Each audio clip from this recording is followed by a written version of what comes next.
Mais 2 minutinhos.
Bom, vamos começar então, pessoal. Olá, muito boa noite, sejam muito bem-vindos e muito bem-vindas ao 4º dia de aula do nosso Masterclass de Inovação. E sim, eu estou muito feliz hoje, afinal, essa é uma noite especial, não que eu não estivesse nas outras noites, logicamente, mas ela marca o fim do primeiro evento dessa iniciativa. E, na verdade, também é a primeira entrega dessa iniciativa, afinal de contas, o Masterclass não é apenas um evento, ele também é um projeto. Então, estou muito feliz de poder, inclusive, compartilhar isso com a equipe que está aí assistindo. Tem sido uma iniciativa bastante desafiadora, mas, sem dúvida alguma, muito gratificante. Então, eu digo primeiro evento, pois já estamos, sem dúvida, pensando no segundo e nos próximos que vão vir depois dele ainda. E é justamente para falar dessa iniciativa do Masterclass que eu convido novamente o presidente do PMI Espírito Santo, que nos acompanhou todas as noites, Rafael Ferreira. Rafael, boa noite, a palavra é sua. Olá, pessoal. Estão me ouvindo? Sim, estamos ouvindo. Opa, boa noite a todos. Bom, gostaria de agradecer a presença de todos aqui, mais uma vez, e reforçar a importância desse evento, né? Assim como eu falei no nosso primeiro dia de evento, esse é um evento que é um grande marco para nós, né? Aqui no PMI Espírito Santo, como o início dessa nova área, né? De inovação e novos mercados que nós estamos criando, né? E como nosso primeiro evento da área, de extrema importância aqui esse marco, e a ideia é que nós façamos vários eventos ao longo do ano aqui para estar reforçando esse tema super importante aqui nos dias de hoje, né? Quero agradecer mais uma vez a todos envolvidos na organização do evento, o Rodrigo Silva, né? Nosso diretor da área, ao Fábio, todos os envolvidos, e também aos nossos palestrantes, né? Muito obrigado e tenha a palavra. Boa noite. Boa noite, Rafael, e muito obrigado novamente pela sua participação, pelas suas palavras e, na verdade, por todo o suporte para que a gente chegasse até aqui. Então, realmente, só tenho a agradecê-lo. Pessoal, antes da gente seguir para a nossa última palestrante, então vamos passar e dar uma recapitulada do que a gente viu até aqui, né? Só rapidamente. Então, na segunda-feira, a gente teve o Lucas Almeida abrindo o evento com tudo, assim, falando sobre ferramentas digitais e a importância da seleção e do uso adequado delas na gestão de projetos. Na terça-feira, foi a vez do Fábio Guisso apresentar a metodologia do BIM, com seus conceitos, potencialidades, e demonstrar como que ela vem transformando especialmente o setor da construção civil. E ontem, a gente então teve a vez do Rodrigo Silva, que na verdade foi um show de palestra, que abordou a gestão híbrida de projetos, os benefícios da combinação de práticas de waterfall e ágil. E hoje, então, para a gente poder fechar o nosso primeiro evento com chave de ouro, tenho certeza que a gente vai ter novamente uma super aula com ela, que é especialista em indústria 4.0 e transformação digital, com uma carreira internacional, inclusive acabou de voltar da Alemanha, atuando nesses dois países, no Brasil, na Alemanha, acho que outros países também, e que aceitou gentilmente estar conosco aqui essa noite, mesmo na correria das suas viagens, dos seus itinerários. Essa é a Júlia Bertazzi. Júlia, muito boa noite, muito obrigado por ter você aqui conosco, e a partir de agora a sala de aula é toda sua. Olá, pessoal. Obrigada, Fábio. Levantou a bola aqui no alto.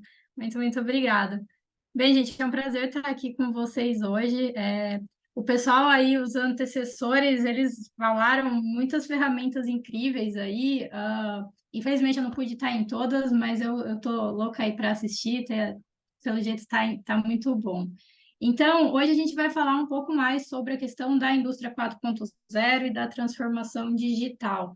Antes de eu começar, eu gostaria de me apresentar também, eu gostaria de entender um pouquinho, ou pelo menos saber de vocês, quem é que conhece um pouco sobre transformação digital e indústria 4.0, se vocês estão familiarizados, um pouco, muito, como que é um pouco para vocês isso? Vocês podem colocar no chat, se vocês puderem abrir a voz Ah, aqui. eu, Giovanni, posso puxar, né? Então, assim, sou da área de tecnologia, então tudo que tange a Legal. indústria 4.0, já atuei na indústria, hoje eu não atuo mais, hoje eu estou no e-commerce, mas gosto muito e eu tenho... Meus finais de semana eu gosto de ficar estudando, então, assim, vou falar umas palavrinhas, então, tipo assim, já usei Raspberry, já usei...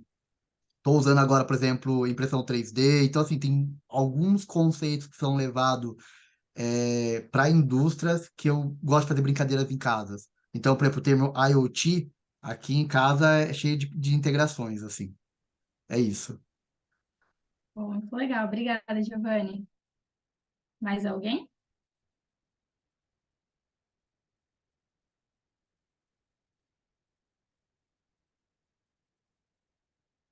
Brincar com o chat GPT tá valendo, né? Acho que alguém aqui do grupo já brincou.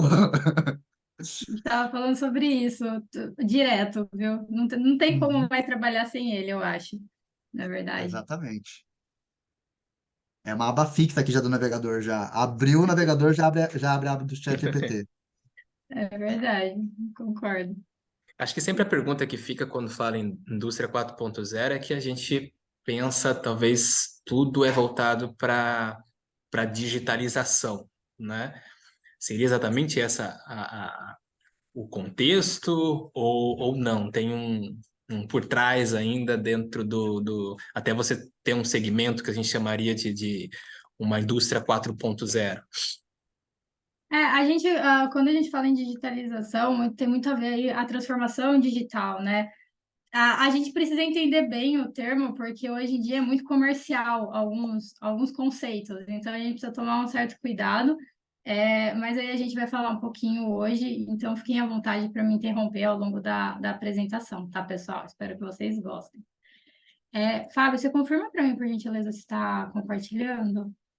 Deixa eu colocar aqui.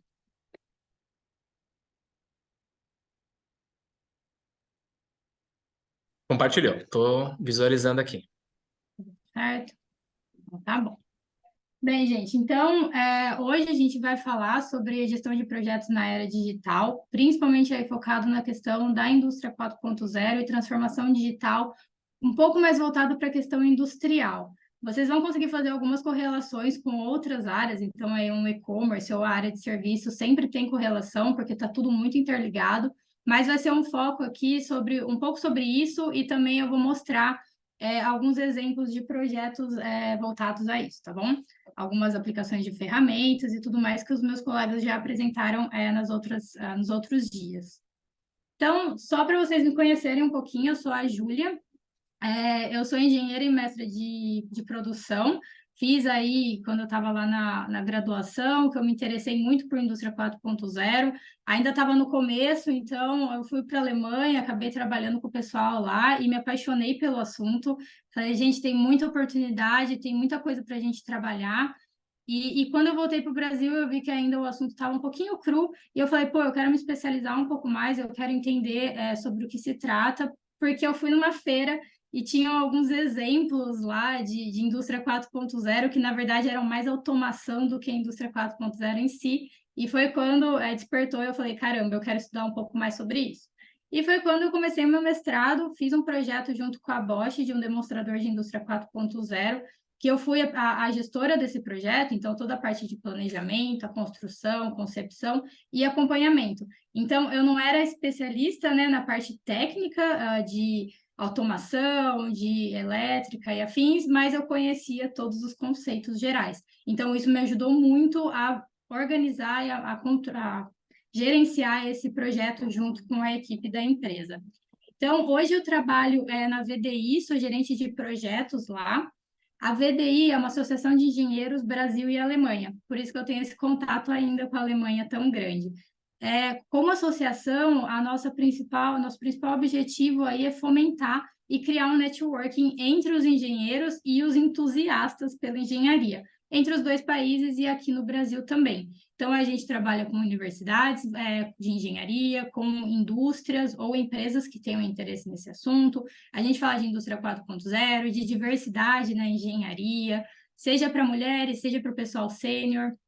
A gente tem projetos voltados à eficiência energética. Então, a gente trabalha tudo aí o que é possível dentro da engenharia e trazendo sempre aí esses conhecimentos da Alemanha.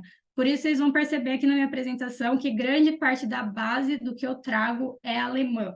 A gente tem a japonesa, a americana, a gente tem outras bases, mas a nossa é principalmente a alemã, tá bom? Que foi onde nasceu a indústria 4.0. Então, como que vai ser hoje? Eu vou contar um pouco sobre os conceitos da indústria 4.0 e as tecnologias habilitadoras que compõem esse ambiente. Como que é a jornada para a transformação digital? Isso vai ser muito importante para a gente entender qual que é o impacto do gestor de projetos na indústria 4.0 e a importância e a influência deles nesse processo. E a gente vai falar um pouco também sobre inteligência artificial e outras ferramentas na gestão de projetos, que eu vou trazer aí um exemplo de design thinking, e também depois aí, se tiver tempo, eu apresento um pouco mais do trabalho que eu desenvolvi aí junto com a Bosch. Então, começando, né? A indústria, quando a gente fala em indústria 4.0, a gente pensa nisso. A gente pensa em fábricas super elaboradas, essa daqui é uma automotiva, né? Vários robôs, vários carros, muita tecnologia por trás, principalmente automação.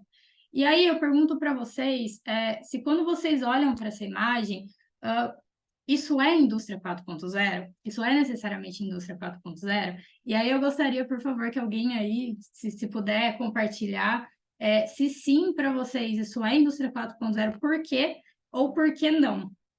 Então, a gente vai destrinchar os conceitos e tudo mais, mas eu gostaria de ouvir de vocês.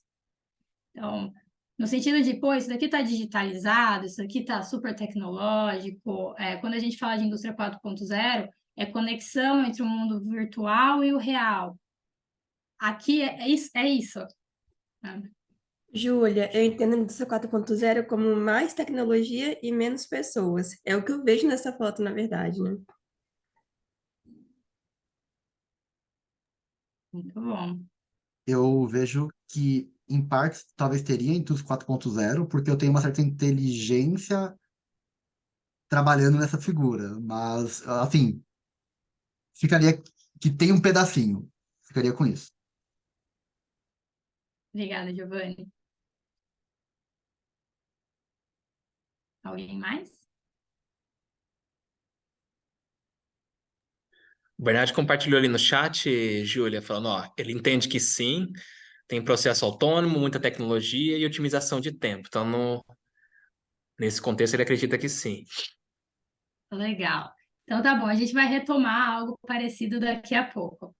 Então, como que surgiu aí a questão da indústria 4.0, né? Surgiu na Alemanha, que eles desenvolveram o conceito lá em 2011, aproximadamente, e o objetivo principal era que a Alemanha queria manter competitiva frente aos avanços do mercado.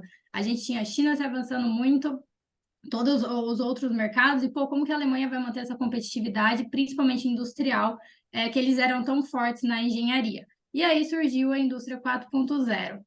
Mas esses conceitos como IoT, inteligência artificial, eles já são muito mais antigos, sistemas físicos cibernéticos e tudo mais.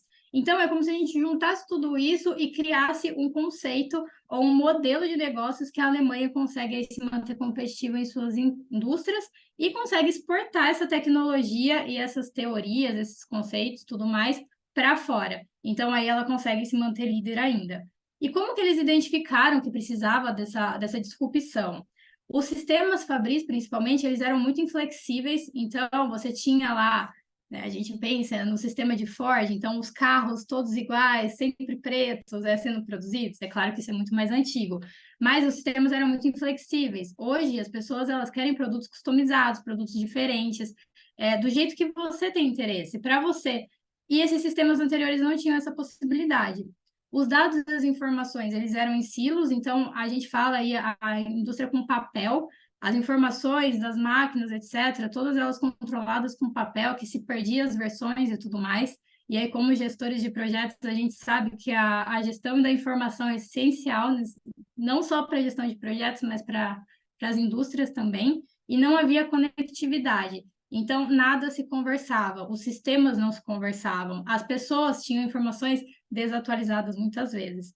Então, com isso, a gente tem aí esse desafio de romper com essas dificuldades que a indústria tinha e conseguir desenvolver um sistema que é orientado a serviços e ativado em tempo real. O que é um sistema orientado a serviços? Então, ao invés de você querer produzir, você tem lá a sua ordem que um cliente pediu um pouco mais customizado, que você consegue oferecer como um serviço para a sua fábrica. Então, o seu robô vai realizar aquela determinada atividade para produzir aquele produto. Então, as ordens funcionam como serviços dentro da fábrica. E aí, quais são os componentes centrais, né, para que a indústria 4.0 aconteça? Bem, esse programa de indústria 4.0, ele inclui, primeiro, a integração horizontal via redes de valor agregado. Ou seja, as indústrias elas não têm como avançar de forma sozinha. Quando a gente fala, bem, se eu, por exemplo, se eu tenho um celular com internet, com WhatsApp, eu preciso que outras pessoas também tenham WhatsApp. Senão não faz sentido nenhum eu ter isso no meu celular. O mesmo vale para as indústrias. Então, se a gente tem todas essas tecnologias, comunicação internas, a gente precisa se comunicar com os nossos clientes, com os nossos fornecedores, com os nossos parceiros. Então, a integração horizontal é essa comunicação entre a sua rede de valor, né, entre todos os seus parceiros, para a troca de informações e aí para que uma produção muito mais que se comunica muito melhor. Outro componente central, a engenharia ao longo das cadeias produtivas. Então, as empresas elas trazem aí soluções em conjunto. A questão de carros elétricos é um excelente exemplo. Então, como que as empresas elas estão desenvolvendo essa solução aqui no Brasil? A gente tem o etanol, mas se a gente não produzir um carro elétrico, todo o resto do mundo vai ter a sua produção ou seu caminhão elétrico e o Brasil vai ficar em um silo. Como que a gente compete com isso dentro das nossas condições? Isso aí é a engenharia, as indústrias trabalhando juntas com a engenharia para desenvolver uma solução em conjunto. Esse é um dos exemplos de muitas coisas, tá? A integração vertical e sistemas de produção em rede, o que representa? Quando você tem a sua fábrica, você tem lá o seu chão de fábrica, suas máquinas, seus produtos, os AGVs ou carrinhos que transportam os produtos dentro da fábrica, e você tem as pessoas também. Então, eles têm que se comunicar entre eles precisam se comunicar com os sistemas. Então, o sistema que tem o controle de estoque da produção, ele precisa comunicar ali todos os seus recursos do que está acontecendo. O estoque está em dia, não está? Onde que estão esses componentes no meu estoque? E, além disso, os sistemas eles têm que comunicar entre si. Então, o sistema de estoque se comunica com o sistema de produção, que se comunica com o sistema de gestão. todos eles aí possuem uma comunicação integrada. Novas infraestruturas sociais para o trabalho. A gente, quando pensa em indústria 4.0, acha que não tem pessoas, mas isso é um grande ponto da indústria 4.0, porque sim, a tecnologia vai tirar trabalho de alguns setores, mas vamos pensar na agricultura. Se antigamente a gente ainda estivesse fazendo uma agricultura aí com enxadas e tudo mais, a gente não teria o avanço que a gente teve. Então, a gente não precisa ficar com medo, por exemplo, da indústria 4.0, dessas tecnologias, de perder o trabalho, porque eles são ressignificados, novas oportunidades aparecem. Talvez no chão de fábrica, fazendo tarefas repetitivas, não faça sentido ter uma pessoa, mas por trás, na criatividade, no desenvolvimento de soluções, na gestão, aí sim nós temos mais pessoas. Então, com isso, a gente tem toda uma nova infraestrutura social e de habilidades e afins que a gente precisa nesse ambiente. E, por fim, aí o desenvolvimento contínuo das nossas tecnologias, que são transversais. Então, elas passam por todos esses setores, numa integração horizontal, numa integração vertical, incluindo as pessoas, nossas cadeias de valor e tudo mais. Então, essa indústria 4.0, quando a gente fala, ela vai ser muito mais um resultado incremental, ou seja, a gente vai vai implementar várias aplicações específicas que juntas elas vão criar um valor. E aí, de novo, o gestor de projetos é essencial nesse ambiente para fazer com que esses projetos, essas aplicações sejam realizadas e elas se comuniquem. Então, imagina a complexidade desse ambiente. Então, por quê, né? Qual que para que a gente vai colocar tantas tecnologias ou a gente vai investir nisso? E aí eu já adianto para vocês que não é correto a gente pensar que a gente precisa investir em tecnologia, se não fizer sentido para a sua empresa. Às vezes, soluções simples resolvem o que você precisa e elas são baratas, elas já estão no mercado e é o suficiente. Então, a gente não precisa se desesperar para ter tecnologias, ter robôs, né, que é o que vendem, que isso é indústria 4.0, isso é competitividade, não necessariamente. Então, depende de cada ambiente. E aí, por que a gente vai fazer todo esse processo de transformação digital? Quando a gente coloca determinados sensores, tecnologias e afins no seu processo, você consegue obter informações mais rápidos para que o seu tempo de latência, ou seja, o tempo entre algo acontecer e você tomar uma decisão, eles diminuam. Então, quando você começa aí a ter integração desses sistemas verticais e horizontais, ou seja, a sua fábrica se comunica em todos os níveis e com os seus seus fornecedores, clientes e afins, e você coloca aí sistemas um pouco mais avançados, você consegue que a latência de ação, ou seja, a sua capacidade de tomada de ação aqui seja numa velocidade muito mais rápida, porque você tem dados. Então, as contramedidas para determinadas situações são realizadas mais rápido. Aí, quando a gente traz a questão de sistemas de apoio com uma visualização mais adequada, que apoia a tomada de decisão automatizada, a gente diminui o tempo de latência de decisão, porque isso aí você tem toda uma tecnologia por trás te apoiando. Opa, gente, desculpem. No terceiro nível aqui, a gente trata da questão da implementação do Big Data, aprendizagem de máquina e IA, que está muito em alta hoje, e isso vai permitir que a gente tenha um menor tempo aí de análise. E, por fim, a latência do insight, que é quando a gente consegue, em tempo real, integrar todos esses temas e ter uma visão do que está acontecendo. Então, os insights para tomada para novos modelos de negócio, por exemplo, novos produtos e afins, eles são muito mais facilitados. Então, os benefícios que a gente alcança com uma indústria 4.0, por exemplo, são muito grandes. E aí a gente tem várias oportunidades nesse ambiente, né? A criação de valor, a criação de novos modelos de negócio. Então, hoje em dia a gente fala muito de serviços, né? Então, antigamente você tinha o seu carro, todo mundo tinha seu carro próprio, hoje em dia a gente tem o Uber. Então, você consegue terceirizar aí, você não precisa ter o carro, você tem o serviço para isso. Muitas indústrias elas estão trabalhando nesse sentido, como que eu consigo oferecer serviços para os meus clientes ou com os produtos que eu tenho hoje. É um novo modelo de negócio. E aí, para isso, a gente precisa das startups, das pequenas empresas e tudo mais, que elas tanto estão por dentro, junto com as grandes empresas, quanto também elas têm grandes oportunidades de fornecer novos serviços e criar novos negócios. A eficiência de recursos e energia, a questão de sustentabilidade e eficiência energética, ela está muito em alta.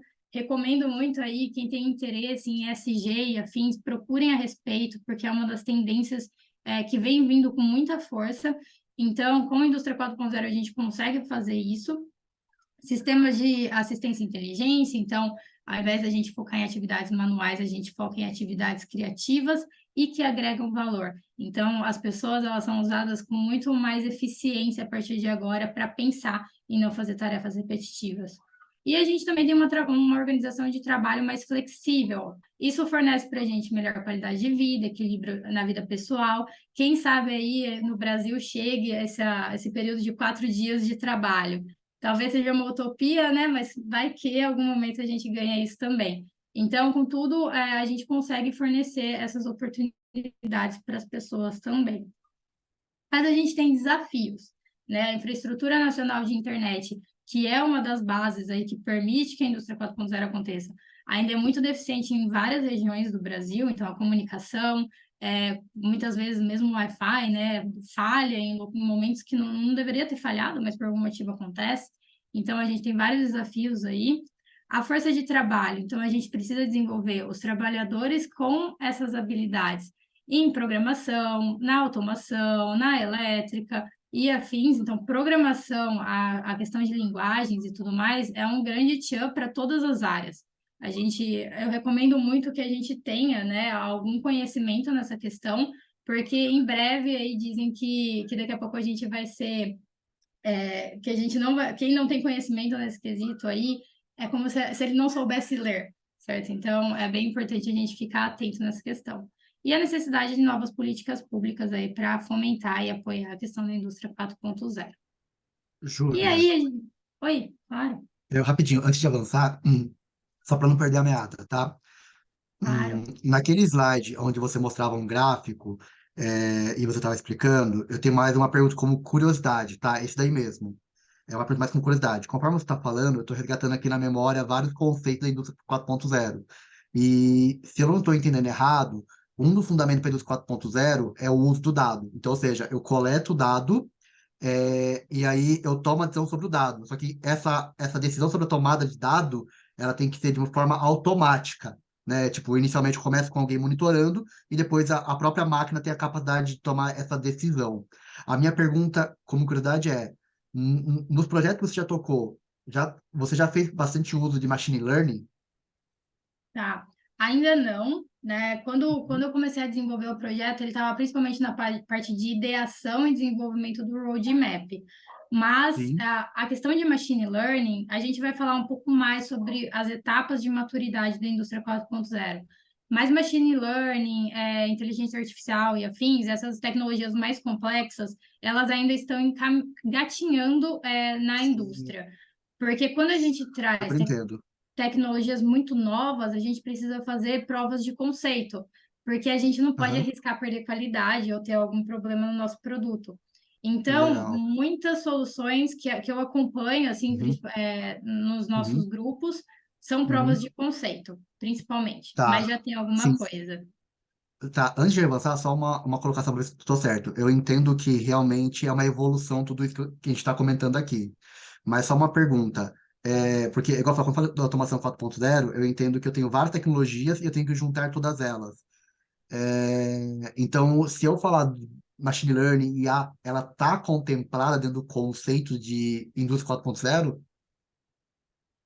Sim, mas quando a gente fala, eu vou entrar em tecnologias habilitadoras, que a Beleza, gente tem 4, que elas são as centrais, que são elas que fazem acontecer. perfeito. Certo? Vamos seguir então. A inteligência artificial, ela tá, mas não Aham, obrigatoriamente em todos os momentos, sabe? Ela é entendi. parte do programa. Era só um meio. Entendi. Isso, mais uma ferramenta. Bacana, obrigado. Imagina. Então, ó, pegando aí o gancho da questão das tecnologias habilitadoras. esse tipo de imagem é geralmente o que a gente mais vê quando a gente fala de tecnologias habilitadoras. Então, são robôs, é simulação, internet das coisas, a gente fala de segurança cibernética, manufatura aditiva, realidade aumentada e tudo mais. Big Data, afins. Isso faz parte, isso são tecnologias, mas uma fábrica sem robôs, ela é 4.0? Não. Uma fábrica com robôs, só robôs, ela é 4.0? Não. Uma fábrica, uma célula com manufatura aditiva, só porque ela tem manufatura aditiva é 4.0? Também não. Então, a gente precisa tomar cuidado, e aí a gente entra nessa conversa, de que não é porque tem as ferramentas ou essas tecnologias habilitadoras que necessariamente é 4.0. E isso é um conceito que foi aplicado e demonstrado de uma forma meio errada ultimamente, mas aí o que são as tecnologias habilitadoras necessariamente? Quais são aquelas tecnologias que sem elas não tem indústria 4.0? Então, se você não tiver um robô, tá tudo bem, você pode ser 4.0 também. Se você não tiver manufatura aditiva, você também pode ser. Não é porque você tem um óculos de realidade aumentada que você tem 4.0. Então, quando a gente fala em tecnologias habilitadoras, a gente está falando dessas quatro, tá? Que são os sensores.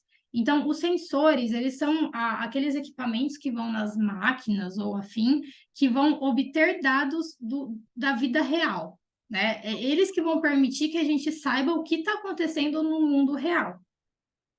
A conectividade, aí, por exemplo, esse termo ativos legados, o retrofitting, é bem interessante, porque as fábricas hoje em dia aqui no Brasil, elas são bem antigas, o ambiente fabril. E aí a gente coloca tecnologias nela, ela é capaz de se comunicar com outras máquinas. Então, não é porque ela é antiga que não necessariamente ela pode ser 4.0.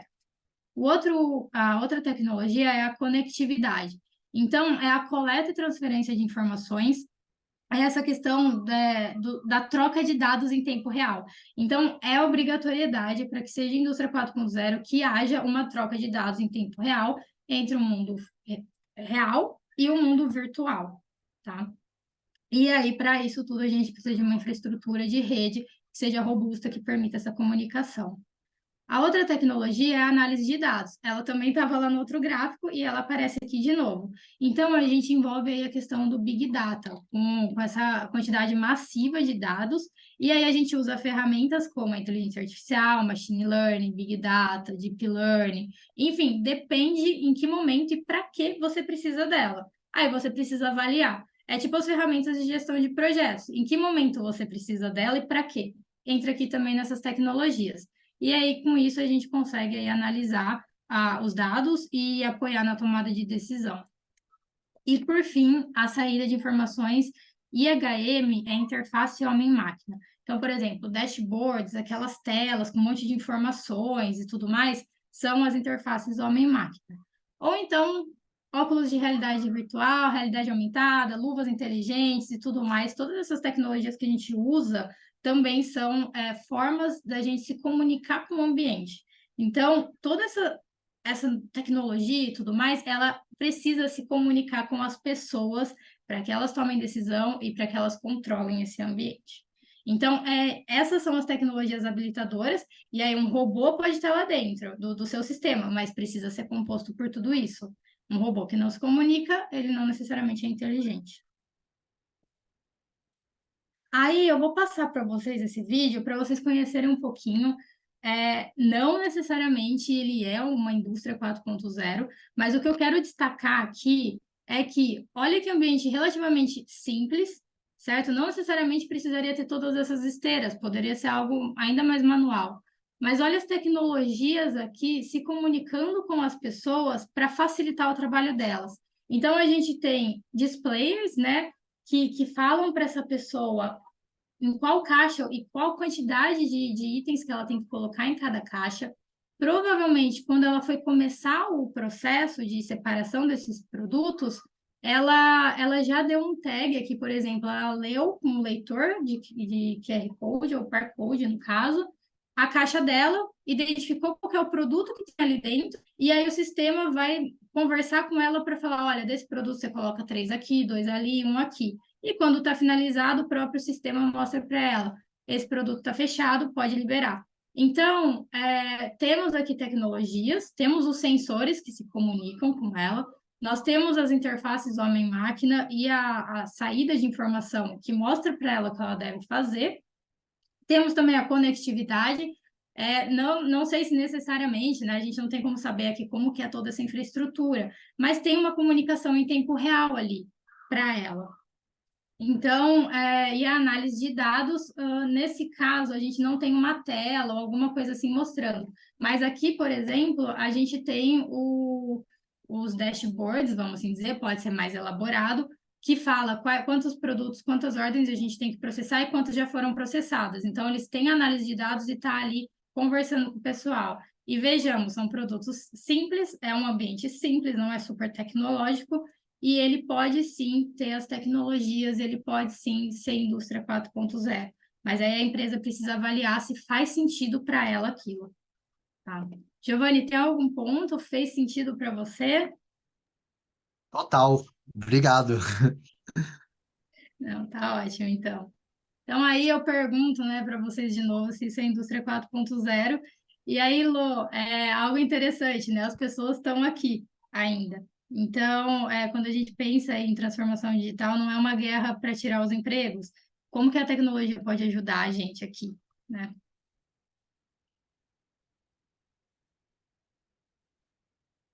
Também, quando a gente... Então, aí, beleza, esses foram os conceitos principais sobre a indústria 4.0. E aí, agora a gente começa a entrar um pouco mais na questão da jornada da transformação digital. Quando a gente fala em jornada, a gente pode colocar quatro tópicos principais, quatro pontos principais aqui nessa jornada, que é o início. Então, a gente define o escopo e o foco do seu projeto. Então, por que eu quero entrar? Por que eu quero colocar tecnologia? Por que eu quero a transformação digital? É por competitividade? É por sustentabilidade? É que eu quero ser um diferencial no mercado? Por quê? Precisa ser muito claro isso para as empresas. A gente faz uma análise do estágio atual. Eu tenho um amigo que ele fala que quando você está com um problema de saúde, você faz um médico, você vai no médico, você faz uma análise sei lá, da questão, faz um exame de sangue, por exemplo, faz alguns exames para saber qual que é o seu estágio atual, para aí conseguir definir quais remédios exatamente você vai utilizar para resolver o seu problema. Então, é mais ou menos isso, mas um panorama diferente. O terceiro ponto é o desenvolvimento do roadmap, então é o seu roteiro, o seu planejamento, como que você vai fazer essa transformação digital, quais projetos eu preciso para que isso aconteça, e por fim a implementação e expansão. Então, como eu disse, né, na etapa inicial aqui, que é definir o escopo e foco, a gente precisa ter muito claro a questão do objetivo, onde se quer chegar, qual o objetivo mais importante ou os objetivos mais importantes, eficiência de instalação, flexibilidade da produção, qualidade do processo, qualidade do produto, sustentabilidade, eficiência energética, o que eu quero alcançar. Porque isso vai nortear por muitos anos o seu projeto. Por qual motivo esse objetivo foi definido? É claro que tem toda uma questão de análises estratégicas e tudo mais, e aí é bem importante colocar que esse processo, essa jornada, ela é única para cada indústria. Então, cada uma tem o seu objetivo, cada uma tem sua realidade, cada uma está num lugar diferente. Então, ela é muito específica. Tem alguns genéricos, né, que a gente pode reproduzir, mas cada uma tem a sua. O segundo passo, que é a análise do estágio atual, é quando a gente identifica o nível de maturidade da indústria 4.0. Então, quando a gente vai avaliar, são 6 níveis no total, sendo que os 2 primeiros, eles não são indústria 4.0 ainda. A gente só está falando de indústria 4.0 a partir desse terceiro nível. Então, o que isso significa? Um ambiente que a gente tem uma automatização de tarefas manuais que são repetitivas, e a gente tem algum TI ou algum TI na área de operação, a gente está na primeira fase, que é a informatização. Quando a gente vai para a conectividade, aí os sistemas de processamento de dados, eles já são estruturados e interligados. Mas os principais processos de TI, ele ainda não são refletidos no sistema, e a gente também não tem uma conexão em tempo real. E nem todo o sistema está conectado necessariamente. A partir daqui, do terceiro para frente, a gente está falando de indústria 4.0, É quando aquelas tecnologias habilitadoras elas estão funcionando integradas aqui e a gente possui a sombra digital. Quando a gente fala em sombra digital, quer dizer que os dados do meu mundo real estão sendo compilados, estão sendo obtidos, mandados para um sistema e eu consigo identificar e entender, quer dizer, visualizar o que está acontecendo no meu chão de fábrica. Quantos produtos eu tenho na linha, quais máquinas estão paradas, quais não estão, qual é a ordem que eu estou fazendo e afins. Quando a gente isso vai ajudar na tomada de decisão baseada em dados. Quando a gente vai para o quarto nível, que é a transparência, a gente consegue começar a entender por que as coisas estão acontecendo e não só ver. Então, essa máquina está parada porque aconteceu determinada coisa. Então, a gente consegue começar a fazer interações mais complexas aqui dentro para a realização dessas análises. O próximo nível, que é a previsibilidade, a gente consegue avaliar o que vai acontecer no futuro. Então, aí a gente faz antecipações de condições e tudo mais, e isso auxilia na tomada de decisão para evitar que problemas aconteçam, por exemplo. E o último nível, que é a adaptabilidade, que é quando os sistemas se adaptam de forma autônoma. Então, aí é aquela situação que a gente falou, que a máquina consegue tomar reações de forma autônoma. É importante a gente colocar aqui, outros níveis isso pode acontecer sim, tá? Não tem problema, mas aqui, por exemplo, a gente já consegue ter uma liberdade maior das máquinas ou do seu sistema para tomar decisão. É claro que aquelas decisões mais críticas, elas ainda vão continuar com as pessoas, ainda vai passar por elas. Mas os processos que são mais contínuos ou costumeiros, eles já podem ser tomada uma decisão autônoma das máquinas. Eu vi uma mão levantada, não Tem a sei do como. Rodrigo Braga. Acho que ele quer fazer uma Tá pergunta. bom, Vai, Rodrigo. claro, Na fica à verdade, vontade. na verdade, Júlia, eu estou me interessando bastante pela sua colocação aqui, porque eu participei de um projeto, eu estava participando de um projeto até metade de 2021, mais ou menos, justamente era a implantação de um sistema e que ia monitorar e controlar a produção de uma indústria de embalagem de vidro. Faz Legal. vidro para perfumes e tal, para boticário, por exemplo. E dentro desse conceito que você está colocando aí, a gente ia, que eu não fiquei até o final do projeto, que eu saí por outras oportunidades, mas a gente ia justamente, ela é uma indústria muito artesanal, que tinha muito trabalho manual, mas o grande negócio é justamente essa tomada de decisão e principalmente a grande automação do negócio é justamente a automação das falhas dos vidros, que eram Legal. máquinas, e aí tinha que ter tanto a automação como o descarte do vidro que estava com defeito.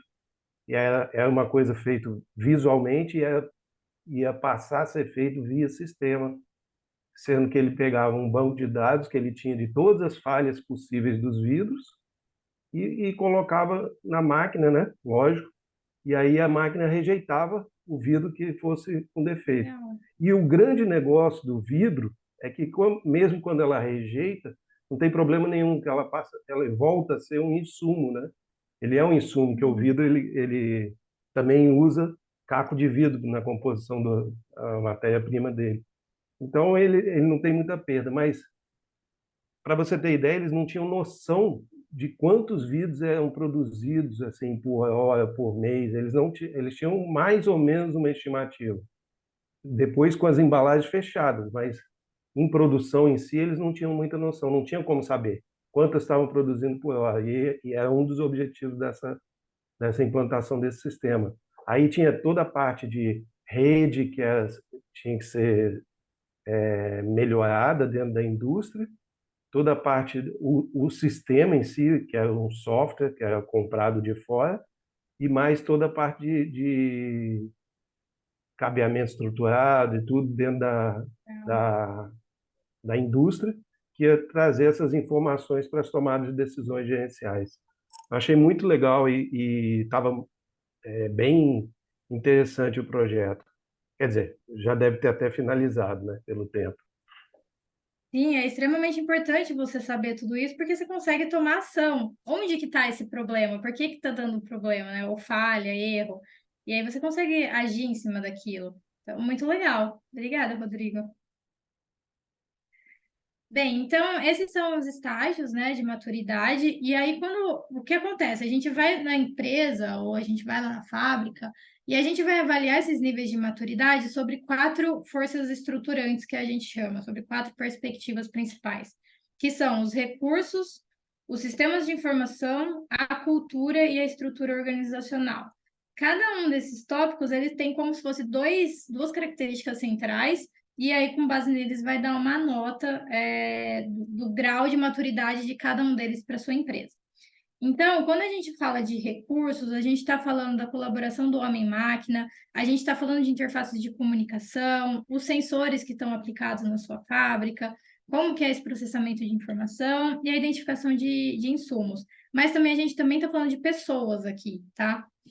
Como que essas pessoas elas são apoiadas pelas tecnologias, como elas se comportam aqui, tá? Então, quando a gente fala de recursos, é tudo isso. Sistemas de informação é como é disponibilizado as informações, a questão da integração vertical dentro da indústria e horizontal com os parceiros, a questão de análise de dados e apoio à tomada de decisão. A outra força é a cultura. Então, cultura, ela é tão importante para a indústria quando a gente fala de transformação digital, quando a gente fala de mudança de padrões, né, do que a gente está acostumado, que ela é até mesmo uma força estruturante, e eu ouso dizer que ela é um dos fatores de sucesso da sua transformação. Se as pessoas não vierem junto com você, seus colaboradores, desde o chão de fábrica até a sua diretoria, não estiverem alinhados e motivados juntos, o projeto, a gente já viu exemplos de algumas indústrias aqui dentro da VDI que deram errado. E aí você precisa fazer um change management para acompanhar e para mudar essa situação. Então, tem uma questão de cultura de erro, uma questão de cultura de comunicação, aprendizagem constante, faz parte aqui e é essencial, é um dos 4 forças aqui da indústria 4.0. E, por fim, a estrutura organizacional, que é o processo de inovação, a questão de gestão de projeto, como que ele é feito, a gestão das competências, como que é o sistema de incentivo e metas dessas pessoas que estão trabalhando. Então, a estrutura organizacional envolve tudo isso. Então, isso é o que é analisado na indústria 4.0. Aí, que acontece, né? Você tem lá o seu raio-x de como que está a sua indústria, você identifica que estágio de maturidade você está, e com base lá nos objetivos que você definiu no começo, você define aonde você quer chegar. Você não precisa chegar no 6. Qual que é a vantagem necessariamente agora de chegar no 6, se eu ainda tenho tudo isso aqui para acompanhar? E aí, um aprendizado lá dos alemães é que as empresas que avançaram e se tornaram realmente competitivas, elas conseguiram alinhar, né? Alinhar todas a nota, como se fosse assim, do grau de maturidade de todas essas áreas. Então, é bem importante a gente identificar quais as competências que requerem desenvolvimento para eu chegar numa nota igual em todos esses fatores. Porque aí, com base nisso, a gente identificando o gap, quais são as características ou projetos, enfim, que a gente precisa desenvolver, a gente consegue desenvolver as nossas medidas ou o nosso roadmap, né? O nosso plano de ação. Então, o que eu vou atacar, qual que é a precedência uma da outra, por onde eu começo, o que eu estou vinculando com cada uma delas e tudo mais. E como que eu vou crescer no meu nível de maturidade ao longo desses projetos. E aí, quando a gente fala do nível de maturidade, tem muitas pessoas que falam, caramba, mas lá na Alemanha está super avançado, primeiro mundo. Não necessariamente. Então, esse documento é de 2021, se não me engano, e ele mostra que 80% das indústrias alemãs estão na conectividade ainda, ou seja, elas nem começaram a indústria 4.0, e só 4% estão no primeiro nível, que é de visibilidade. O Brasil, ele está um pouquinho mais para trás, mas não está tão longe. Tem ainda oportunidades, sabe? É um passo de cada vez, é um projeto por vez, e está tudo bem. Então, eu queria colocar isso para vocês que a nível global, o Brasil não está para trás, a gente tem muitas oportunidades aqui e que é comum, é ok, né? Faz parte aí do padrão que grande parte das indústrias ainda não tenham implementado ainda projetos de indústria 4.0, dado a complexidade que é tudo isso.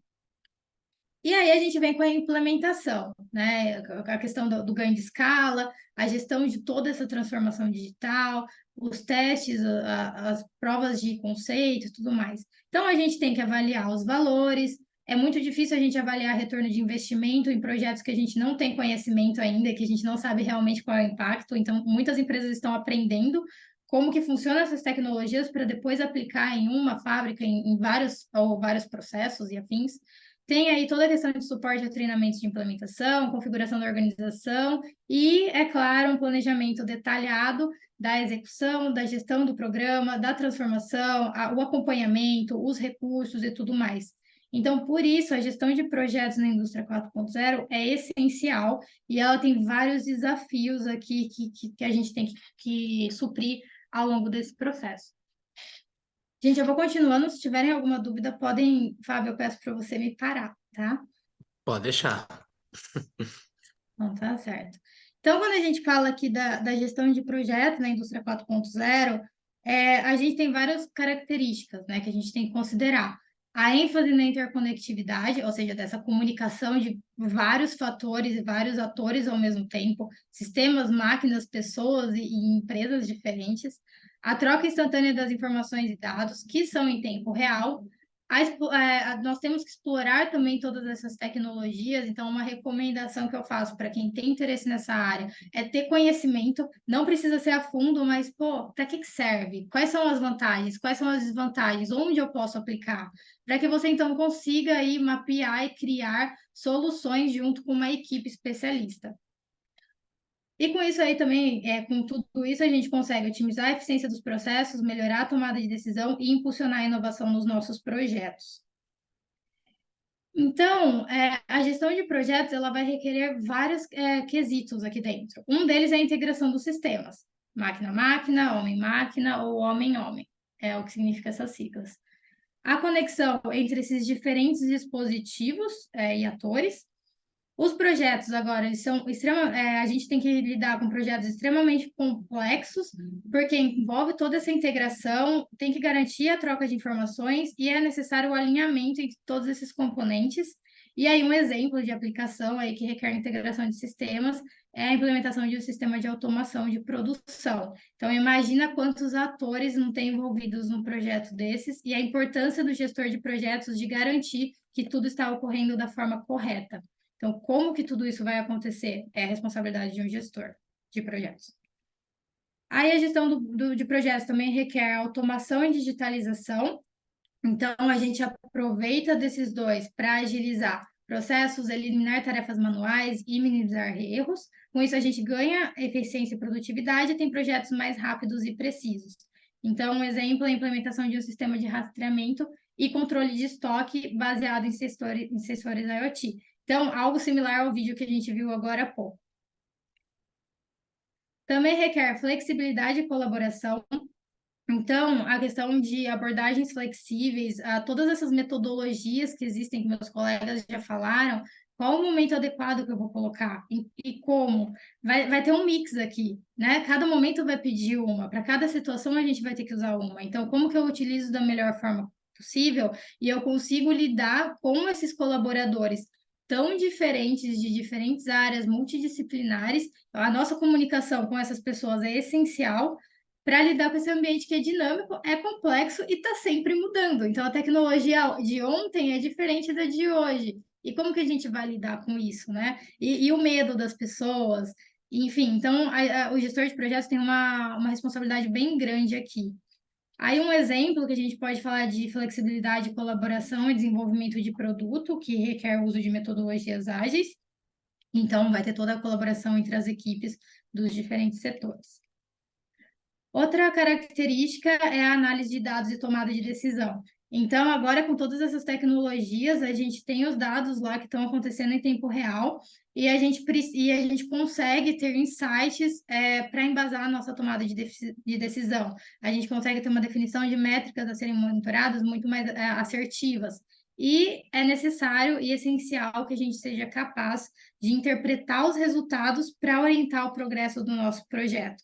Então, tudo isso vinculado com aquelas informações em tempo real que estão sendo geradas. Aí, algo interessante aqui um exemplo de projeto, né, é essa melhoria de processos, que o gestor ele pode utilizar ferramentas de análise de dados para identificar gargalos e oportunidades de otimização.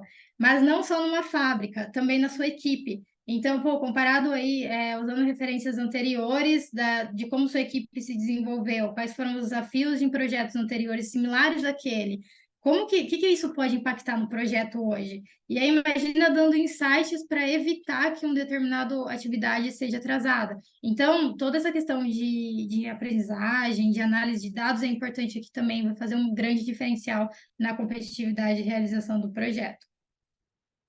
E aí, a gente também tem a questão e a importância do monitoramento e controle contínuo. A gente sabe, né? A gente tem que acompanhar o progresso desse projeto, realizar ações corretivas oportunas e podemos usar várias ferramentas e metodologias para visualizar esse fluxo de trabalho. Então, aí, um exemplo de aplicação é a implementação de um sistema ERP. A gente pode usar um Kanban, além de outros projetos, outras metodologias, é claro, para rastrear as etapas de implementação, identificação de problemas, promover ações corretivas e tudo mais. Então, são exemplos gerais, eles meio que entram em todos os momentos, mas só para vocês terem um pouquinho aí de entenderem como que é, né, dentro desse sistema de indústria 4.0, como que o gestor vai trabalhar com todas essas metodologias, toda essa complexidade, mas vai dar tudo certo. A gente consegue, né? Então, a gente tem vários desafios nesse processo, que é a complexidade desse ambiente, é a velocidade das mudanças tecnológicas, a necessidade dessa integração dos sistemas. Então, não necessariamente você vai fazer, mas você precisa entender como que esses sistemas estão sendo integrados, quais são os dados que cada um gera e como que isso vai impactar nos seus projetos. A importância da segurança e privacidade de dados é essencial aqui, né? É um dos fatores até que muitas empresas proibiram o ChatGPT e outras ferramentas de IA dentro delas. Então, a gente tem a questão de segurança e privacidade, a gestão dos seus recursos, pessoas, financeiro e tudo mais, as equipes multidisciplinares e multifuncionais, então não necessariamente a sua equipe vai trabalhar só no seu projeto, pode ser que ela trabalhe naquele mais em 20, que é o que acontece hoje em dia, é bem interessante conversando com as empresas. Então, o pessoal de TI, eles nem têm mais tempo de apoiar ali, eles são essenciais para que isso aconteça. Então, a gente tem pessoas de diferentes setores, diferentes áreas trabalhando juntas, e a gente tem que lidar aí com a competição por esses talentos. A gestão da mudança, dos riscos e a importância da agilidade e flexibilidade. Então, são vários desafios aí que a gente tem ao longo desse processo. E aí, né, para isso, esse gestor vai trabalhar com essas equipes multidisciplinares, vai ter uma gestão de conhecimento muito abrangente, que vai ter que ser gerenciado de uma forma correta. Então, imagina que a gente está testando tecnologias aqui num ambiente que a gente não sabe os resultados e que talvez não deu o que a gente quer. Então, como que a gente gerencia todo esse conhecimento que está sendo desenvolvido de uma forma que quem pegar depois vai entender? Garantir que o projeto aconteça, guiar a realização desse projeto, acompanhar e monitorar as entregas e os recursos, fazer toda uma gestão de interesses. Então, imagina o tanto de stakeholder envolvidos, tem o seu diretor, tem o diretor da outra planta, tem o seu cliente, seu fornecedor, tem a sua equipe. Então, é uma gestão de interesses muito grande envolvida em cada projeto, a priorização de tarefas e a gestão da cultura e das pessoas, que, como eu falei, é essencial aqui para o sucesso dos projetos. E aí, né, por que que a gestão de projetos é tão importante na indústria 4.0? Como em todos os outros locais, né? Ela permite o aumento da capacidade de adaptação dessas empresas. Então, eu falo muito aqui do chão de fábrica, mas tem todas ali o desenvolvimento de produtos, serviços, modelos de negócio que o gestor vai estar trabalhando. Aumento da competitividade no mercado. Então, o exemplo aí, né, do nosso colega. Então, imagina você sabendo o quanto que você está produzindo, o quanto está perdendo, o quanto que você consegue identificar qual realmente é a sua competitividade nesse mercado. O aumento da inovação em soluções. Eu vou falar um pouquinho sobre design thinking daqui a pouco, que é bem legal essa questão de inovação. Utilização de tecnologias emergentes, respostas mais rápidas, identificação antecipada de riscos e uma previsão de falhas maior. Ô, Então, Júlia, oi, claro. agora sou eu que... Não, só ia aproveitar ali que tudo que você está falando seria fazer uma conexão com o que a gente acabou vendo durante essa semana aqui. Então, isso é bem Legal. bacana que você está trazendo. Inclusive, essa parte toda de agilidade, né, que você está reforçando, foi justamente o tema da aula de ontem, então é basicamente o que a gente está pegando, que o Rodrigo falou ontem, sobre métodos híbridos, combinação de waterfall com boas práticas do ágil. Então, e trazendo isso para dentro da indústria 4.0, para o conceito todo da indústria 4.0. Então, esses conceitos base, digamos assim, né, sendo aplicados em diferentes níveis de tecnologia. Então, assim, a tecnologia está evoluindo, isso que seria mais esse comentário, né, que eu tenho percebido. Então, a gente, durante a semana, foi apresentado várias ferramentas, desde o do Lucas, na segunda-feira, para a parte de gestão de projetos, agora você falando em outros níveis de tecnologia para aumentar a produtividade, ter melhor qualidade de produtos, enfim. São tecnologias avançadas, mas ainda assim você tem todo um conceito base por trás da parte de gestão de projetos. E principalmente um conceito que eu vi que foi bastante constante durante a semana, que é a questão de entrega de valor. Entrega de Legal. valor, e apesar de todas as tecnologias que você tem disponível, não vai deixar o foco principal é você entregar valor para o cliente, e para isso você precisa entender o que o cliente de fato está querendo, o que ele na verdade precisa. Então, assim, esse conceito base, né, que aí foi tão debatido durante a semana, que inclusive muitas vezes parece que acaba passando batido, ele, mesmo na indústria 4.0, mesmo nessa era digital que a gente vive, ele não mudou, ele se mantém constante. Todas as tecnologias habilitadoras que você está mostrando ali é simplesmente para você você chegar no mesmo conceito, que é você entregar valor para o cliente. E para isso você precisa entender o que ele está querendo. E aí o outro ponto Sim. ainda é a capacitação de pessoas, né? Então, um profissional aqui, a gente todos trabalhando com, todos nós aqui, né? A gente trabalhando com projetos, então, a capacitação, a gente poder conhecer essas ferramentas, conhecer os fundamentos, é o que vai dar suporte para a gente poder se inserir também nesse universo, né? Nessa transformação digital que tá ocorrendo. Então, assim, vem sendo bem bacana assim, ver esse contexto, né? Batendo com tudo que já foi apresentado aqui durante a semana. Então, era mais esse comentário que eu queria fazer. Não, sensacional, Fábio. Obrigada. E é isso, se não entrega valor, não faz sentido aquele projeto. Então tá certo. Alguém mais quer fazer algum comentário? Ou podemos Eu seguir? gostaria. É, assim, quando eu estava no setor da indústria, e aí, assim, né, já faz um pouco mais de 5 anos, em algumas indústrias era muito forte o conceito, tipo, quero tudo isso, né? E aquele que tinha um pouquinho mais de habilidade em projetos, a gente usava o termo lá atrás, não, tudo bem, vamos colocar como uma fase 2 do projeto. Então, quem tinha um pouquinho mais de habilidade negociava dessa forma. Onde eu quero chegar? Antes, então, eu falava de projeto. Hoje, falando de mercado, um pouco mais de tecnologia, fala muito de produtos, né? E quando eu falo de produtos, o termo que vem como consequência é evolução de um produto. Então, onde eu quero linkar? Ali na sua apresentação, no slide anterior, você colocou gestão de interesses, né? A gente talvez traduz aqui para projetos como gestão de expectativa. A minha pergunta, e é muito mais como uma curiosidade, Júlia, como que você alinha essa expectativa? Porque, assim, o cliente, ele quer alguma coisa. Na verdade, a gente faz a pergunta inversa, né? Que problema você quer resolver? E, às vezes, para poder resolver o problema do meu cliente, eu não consigo entregar tudo de uma vez. Eu tenho que entregar uma parte, depois uma outra Sim. parte, e aí as coisas se conectam. Então, acho que a minha pergunta é como que você lida hoje isso dentro do seu ambiente, sabe? Eu não sei se como que você lida com essa fatia de entrega, eu vou chamar assim. Olha, a gente percebe isso sim. A questão de identificar a necessidade do cliente, eu vou entrar daqui a pouco com um exemplo de design thinking, acho que vai ser legal para a Boa. gente discutir.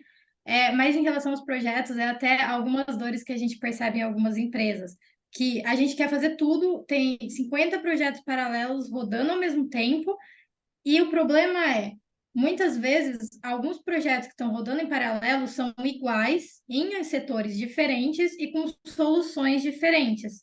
Como isso vai se comunicar daqui para frente se você não se você não conversou antes com os setores que podem, ou avaliou todos os projetos que podem ser similares? Por isso que a gente comenta que é necessário uma pessoa ali central para ter uma visão geral desses projetos. para identificar similaridades que possam ser aplicadas em mais de um lugar. Então, a gente faz um teste aqui, mas depois você pode entrar no outro. E quais são as prioridades? Porque, sim, a gente tem 1 milhão de prioridades, mas o recurso é finito. A gente não tem tanto dinheiro e nem pessoas.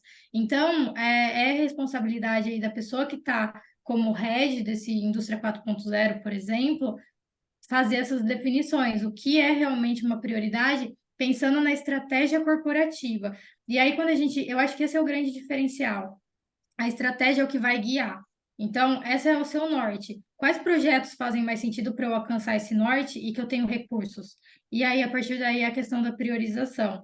Então, tem muitas empresas, sim, com dificuldade de fazer isso. É por isso que é importante ter alguém que defina, né? Ou que identifique quais são as prioridades. E aí é uma questão aí da estratégia apoiar e dar suporte nessa tomada de decisão. Perfeito. Acho que respondeu a minha pergunta, como que eu posso lidar com os interesses. Porque se eu tenho algum head, igual você falou, que me traz a visão estratégica, ele consegue, fica mais fácil lidar com isso. Gostei. Sim, Obrigado. certo? Então, tá bom. Bem, entrando aqui no último tópico, né, que a gente vai falar um pouco de inteligência artificial e outras ferramentas, eu não vou entrar nos detalhes da questão da inteligência artificial, ainda estou no começo dessa jornada também, então se alguém tiver alguma experiência legal para compartilhar com a gente, já fica o pedido aqui para depois passar, né? Mas, como meus colegas aqui trouxeram, a gente tem várias metodologias para gestão de projetos, cada uma com as suas possibilidades e cada uma sendo utilizada no momento adequado. Não vou entrar nesse mérito, mas eu queria trazer aqui uma aplicação de design thinking para vocês. Então, o que acontece, né? Quando a gente fala em design thinking, né, ele não é. Aí Tim Brown, ele comenta que não é uma arte, não é uma ciência, nem uma religião. É, em última análise, a capacidade de pensamento integrativo. Então, ele é uma abordagem muito interessante que ele valoriza a criatividade, a experimentação, a colaboração e a empatia. Então, com isso, a gente consegue unir as várias facetas, né, de um desafio com o design thinking para encontrar soluções inovadoras. E essa metodologia, essa abordagem, ela ficou muito popular, principalmente porque qualquer pessoa pode usar e ele é muito simples. Então, você consegue utilizar em diferentes tipos de problemas, não precisa ser só a indústria 4.0, e ele tem um passo a passo claro, ele é bem definido, e ele pode ser aplicado em diferentes momentos. Basta você ter um problema. Então, é bem interessante isso, independente do seu ramo, você pode aplicar. E o que é legal também, quando a gente fala de design thinking, é você ter uma equipe diversa. E aí eu entro aqui na questão do porquê que a diversidade é tão importante para a inovação. Se nós temos só pessoas com o mesmo tipo de experiência, do mesmo lugar, com o mesmo perfil, quando a gente traz um desafio, todo mundo vai pensar igual. A solução que eles vão trazer é sempre muito similar. Então, a gente precisa de um time diverso, porque eles viveram coisas diferentes, eles são de áreas diferentes, e eles vão trazer ideias, opiniões e experiências que eles vão se complementar.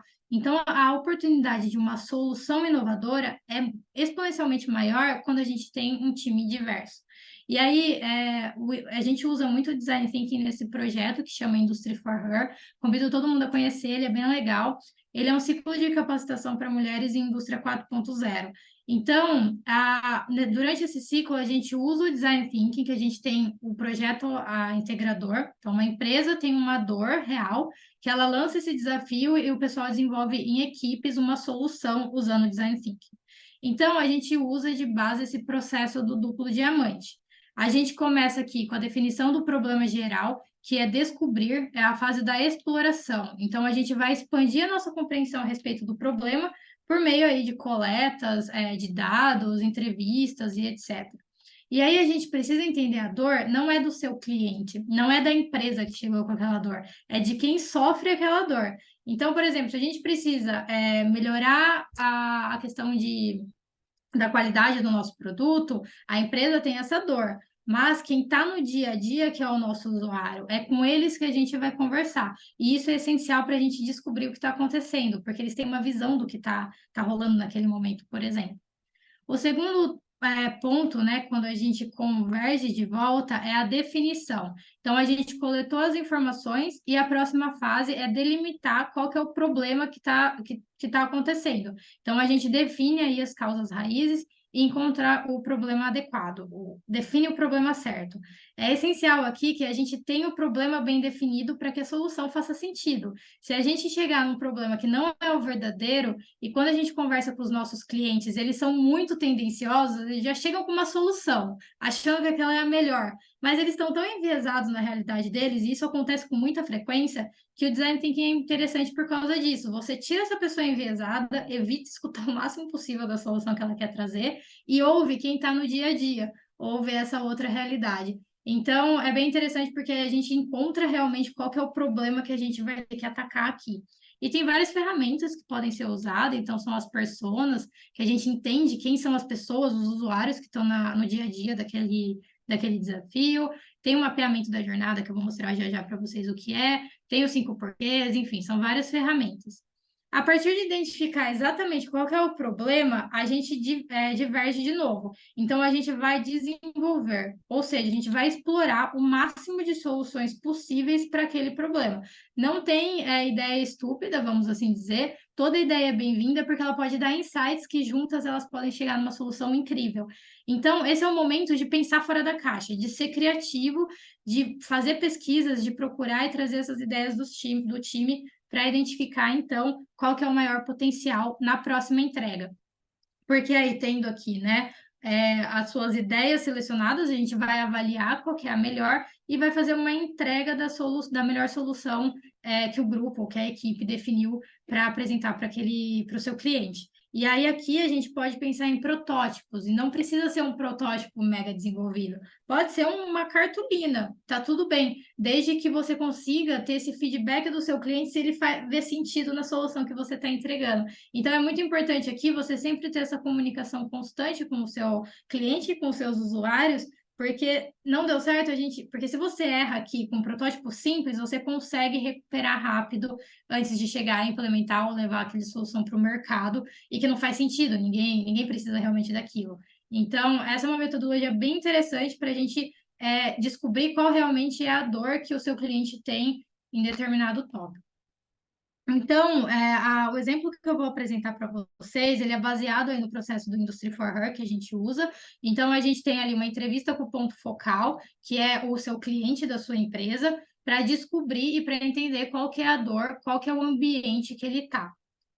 Ele é o ponto central, né? Então, ele vai ter aquela visão macro. Em seguida, a gente vai na definição. Então, a gente vai definir quem são as pessoas, qual que é a jornada, qual que é a característica desses usuários. Então, a gente tem uma dor, mas quem são as pessoas exatamente que estão naquele ambiente lidando com aquilo no dia a dia? Quem que é que vai sofrer impacto quando eu levar uma solução? É com essas pessoas que a gente vai trabalhar principalmente. Próximo tópico é desenvolver. Então, aí a gente faz uma proposta de valor ou uma matriz de posicionamento, então a gente vai avaliar e desenvolver propostas de solução, e por fim a entrega de um mínimo produto viável, um protótipo, um POC, né, uma prova de conceito, que aí o cliente consegue testar em pequena escala. Pode ser um vídeo, sabe? Pode ser algo assim, PowerPoint, para apresentar, que ele pode ter uma visão ali da sua solução. E por fim, a apresentação final do MVP e o ok ou não, se a solução faz sentido.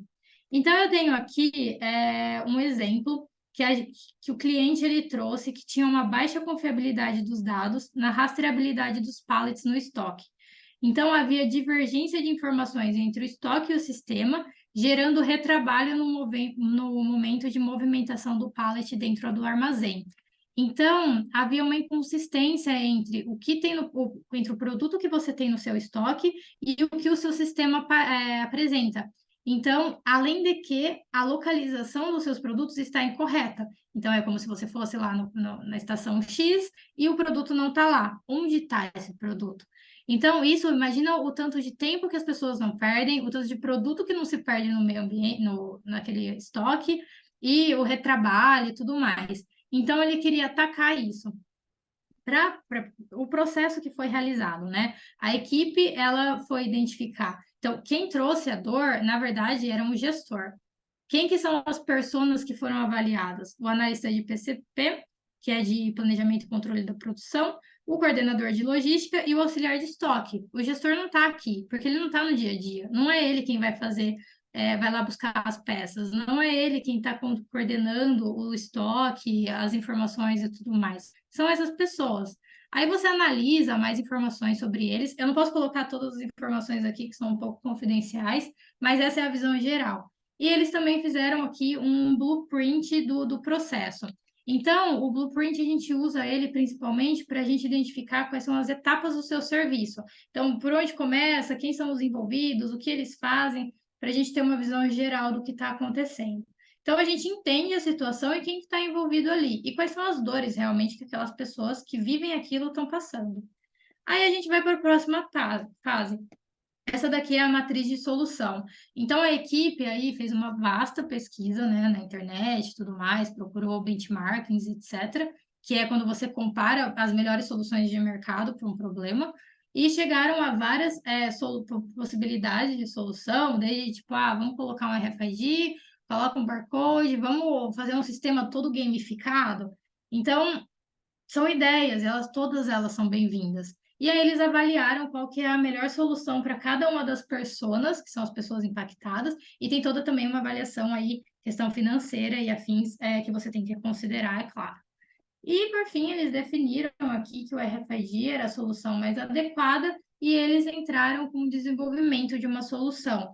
Então, você precisa avaliar a infraestrutura que é necessária para esse RFID, como que é o ambiente, quantas exatamente etiquetas, leitores, qual que é a posição exata, vai ser um leitor ou vai ser um portal que os produtos passam e eles são lidos?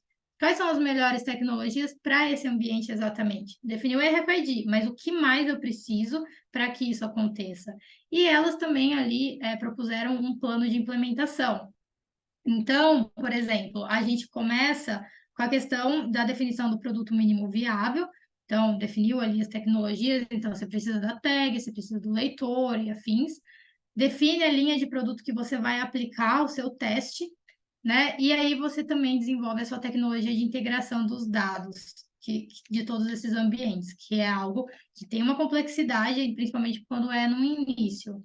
A partir daí, fez a primeira parte, a segunda parte, a gente pode ter uma tecnologia mais robusta e completa. No começo pode ter sido um leitor RFID mais simples, mas, pô, por que não agora a gente coloca um portal que é um leitor, a pessoa que está levando, né, o coordenador de logística, ele só passa e o portal já lê as etiquetas. Mas o ambiente que ele está, permite isso ou não? Qual é o tipo de etiqueta que esse ambiente permite? Enfim. Então, aí a gente tem aí a aplicação de uma tecnologia mais robusta, tem uma alteração nos processos de produção que vão começar a acontecer porque essa tecnologia está impactando no processo. A gente não tem mais tantos problemas quanto antes, então as pessoas têm mais tempo para desenvolver soluções, para desenvolver inovação ou realizar outras atividades. E aí uma questão de uma integração de sistema mais robusto, uma tecnologia mais elaborada, enfim, e outros passos, né, que podem ser colocados aí de acordo com o necessário. Então, qual que é esse passo a passo de implementação que você vai colocar? Pode entrar aqui como parte da proposta de solução. Então, esse projeto aí, ele foi um projeto realmente que aconteceu, que eu achei bem interessante, assim, tem todas algumas particularidades dele que tiveram que ser analisadas. Então, o Design Thinking é uma ótima oportunidade para quando você tem um problema e você quer surgir com soluções inovadoras, mas você precisa de um time e é engajado e diverso que vai apoiar aí no desenvolvimento dessa solução.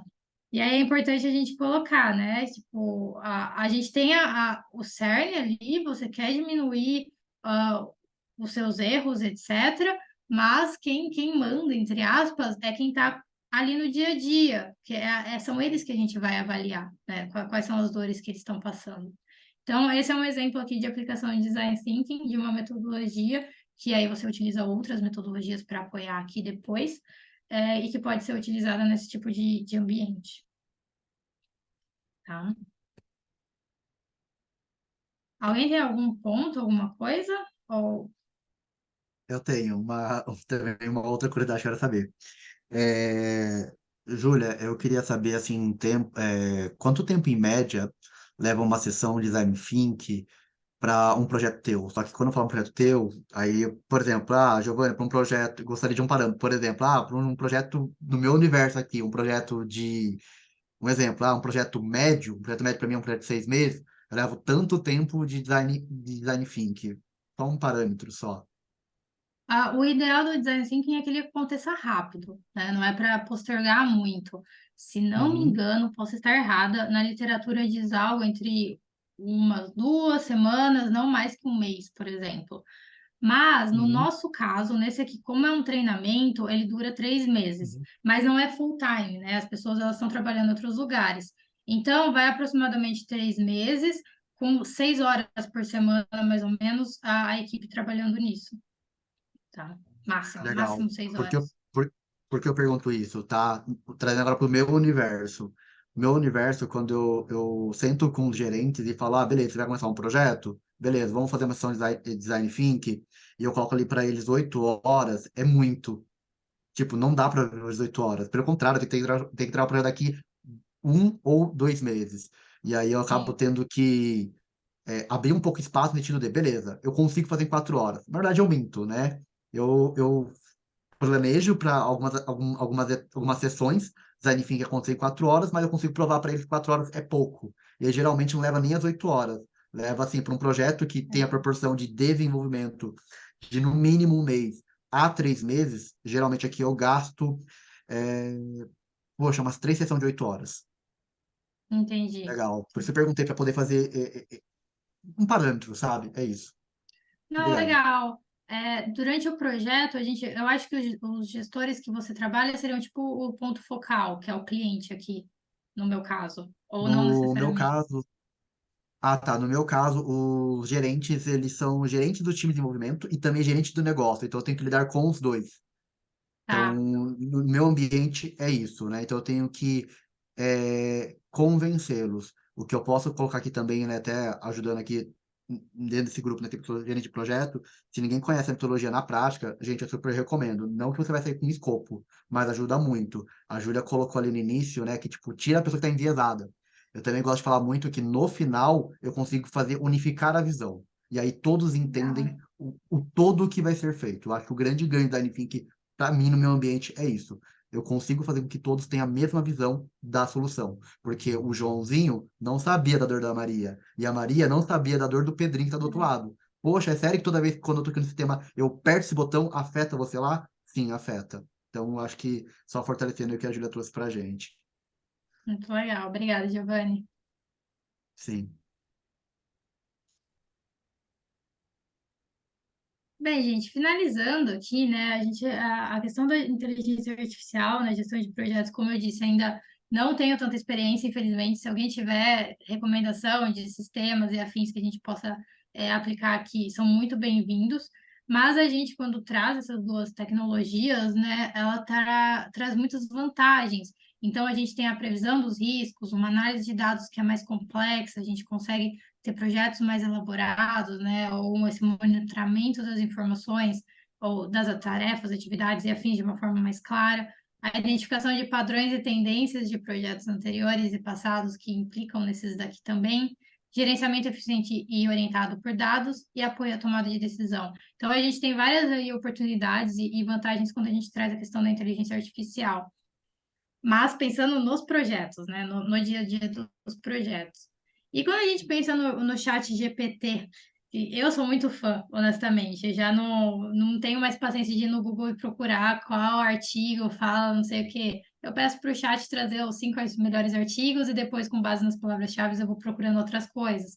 Então, é bem interessante, assim, o quanto que ele pode ajudar. Então, ele pode dar um suporte à comunicação e colaboração, ele pode fornecer respostas às perguntas mais frequentes, né? Ou dar orientações aí, que talvez você levasse muito mais tempo fazendo uma pesquisa, automatiza a criação de relatórios, auxilia no gerenciamento de informações. É algo ainda que a gente está aprendendo como funciona, mas como aí o colega já falou, o Fábio, a gente estava conversando, né? Incluir o chat GPT em alguns aplicativos, em algumas outras funções.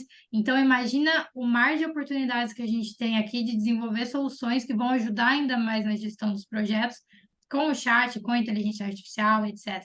Então, eu fico muito empolgada com esse tipo de coisa. porque vai facilitar muito trabalhos que a gente perde tempo que não faz muito sentido. Então, são oportunidades bem interessantes aí que a gente pode explorar. E aí, né, quais são os benefícios para isso? A questão da redução do tempo das tarefas, o processamento eficiente desses dados e afins, a automação das tarefas e etc. Então, o que a gente tem é que quando a gente tem inteligência artificial em gestão de projetos, o tempo de entrega do seu projeto cai em 40% quando ela é bem aplicada, e a redução dos custos pode cair até 20%, porque você vai estar prevendo ali, né, atrasos nas entregas e tudo mais, e encontrando oportunidades ainda melhores de resolver alguma situação, alguma tarefa. Então, essas oportunidades são muito grandes e muito interessantes para nós aí como gestores de projeto. Então, deixo o meu recado final, né? Seja o gerente de projetos que sua comunidade precisa. E eu adoraria ouvir de vocês também, se vocês têm recomendação e tudo mais.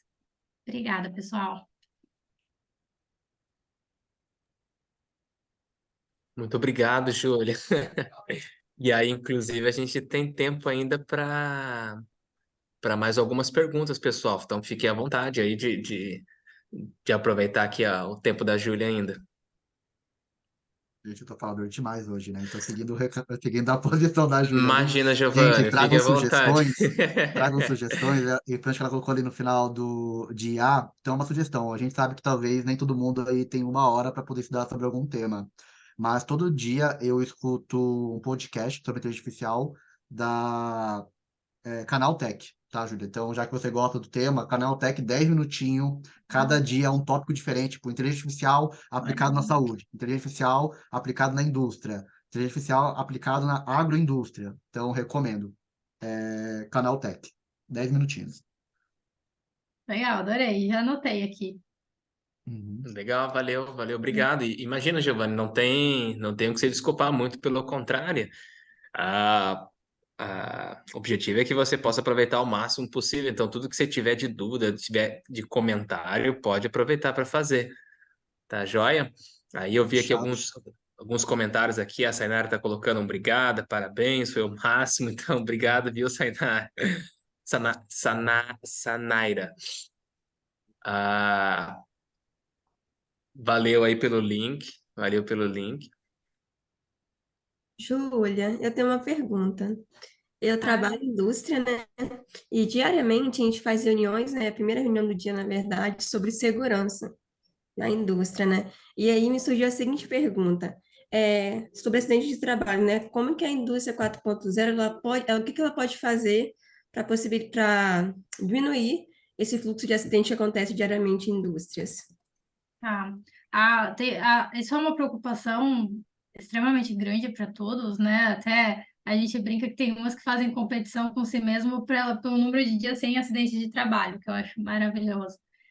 São várias oportunidades. Teve um projeto que a gente acompanhou com uma pequena empresa, ele era na cozinha. Então, basicamente, todos os processos de produção, eles estavam muito bem alinhados ali, a segurança estava ok.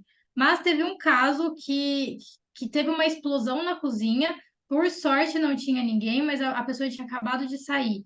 E aí teve todo um projeto de mapeamento do processo, quais tecnologias e afins, e foi algo simples até, foi algo de melhoria de processo para aquela cozinha, para que aquele tipo de situação não acontecesse mais. Então, definir alguns pontos, né, alguns pontos de checagem, por exemplo, e afins.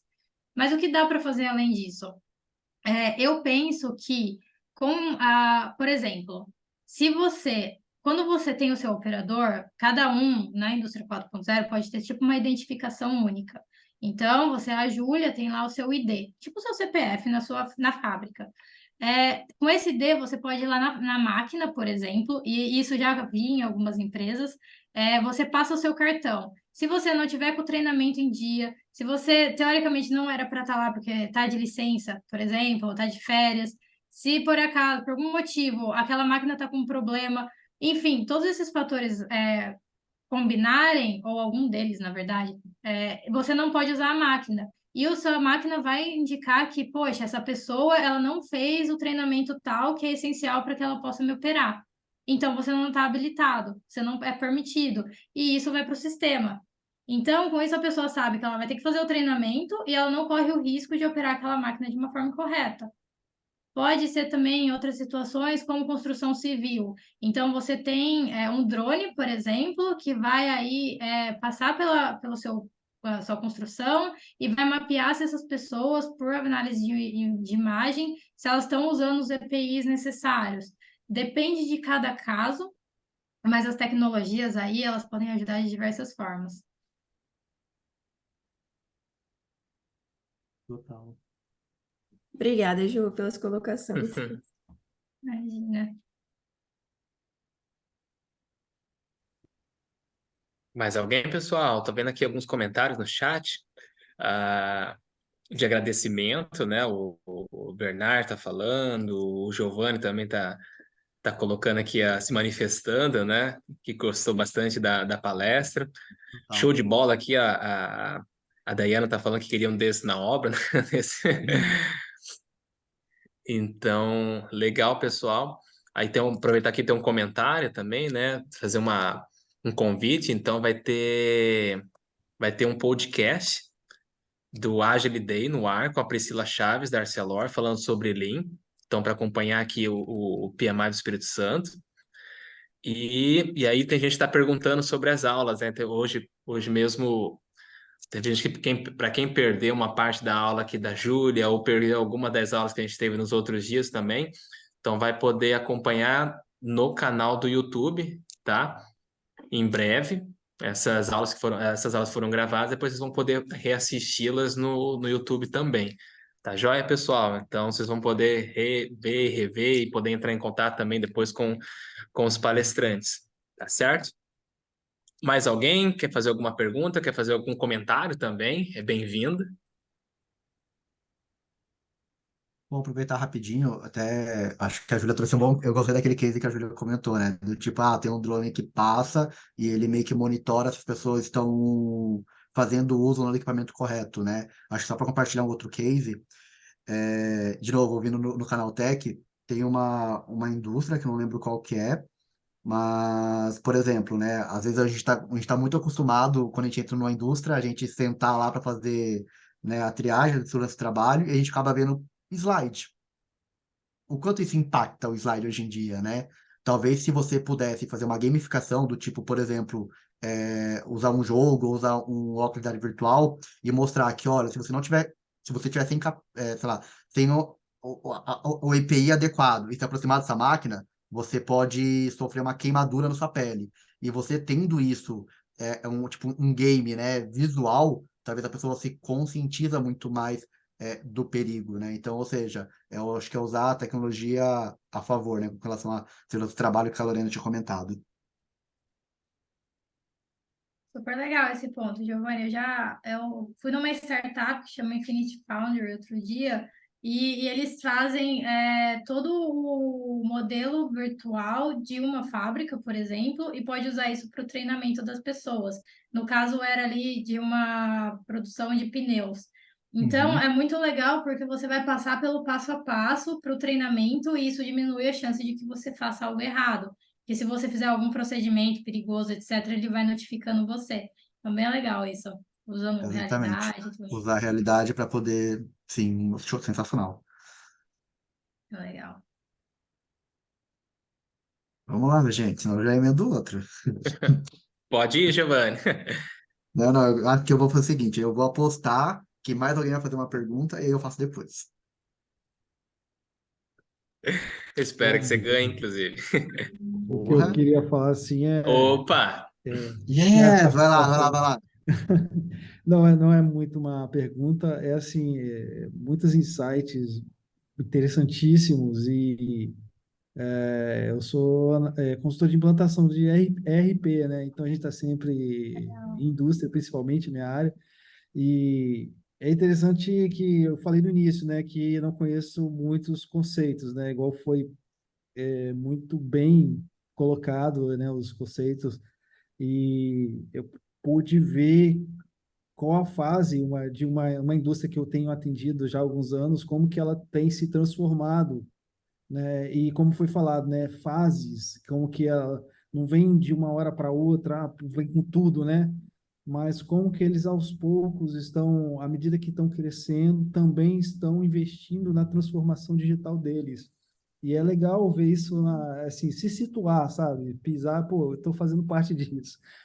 Mesmo não tendo esse conceito todo ainda, claro que eu vou continuar mergulhando no assunto, mas é legal você se situar que você faz um pouquinho parte disso, sabe? Eles têm alguns projetos, né, como foi falado, né, são N projetinhos, né, que vão se interligando, tipo de plantação de chão de fábrica para conseguir ter informações com um tempo mais reduzido, eliminar muita digitação de dados, ter Legal. informações para a gestão, inclusive, tomar decisão, porque plantação de chão de fábrica, para ter métrica, conseguir extrair métricas, tempo de máquina, operação. E agora estão num projeto que é a indústria sem papel, começaram a colocar os coletores, né? E já tem pelo menos 2 anos que eu tenho acompanhado que eles estão acompanhando o custo do RFID. E ainda assim, aos pouquinhos eles vão ali, ó, ainda não compensa e tal, mas estão caminhando. Por exemplo, agora estão colocando os coletores nas áreas de contagem de estoque, na área de apontamento de produção, para não sobrecarregar o PCP, sabe? São pequenas mudanças que no todo, aos pouquinhos, vão evoluindo e não estão parados. É interessante ver como que eles não estão parados, estão, igual falou, na transformação digital. Muito bacana isso. Muito obrigado aí pelos insights, oportunidade.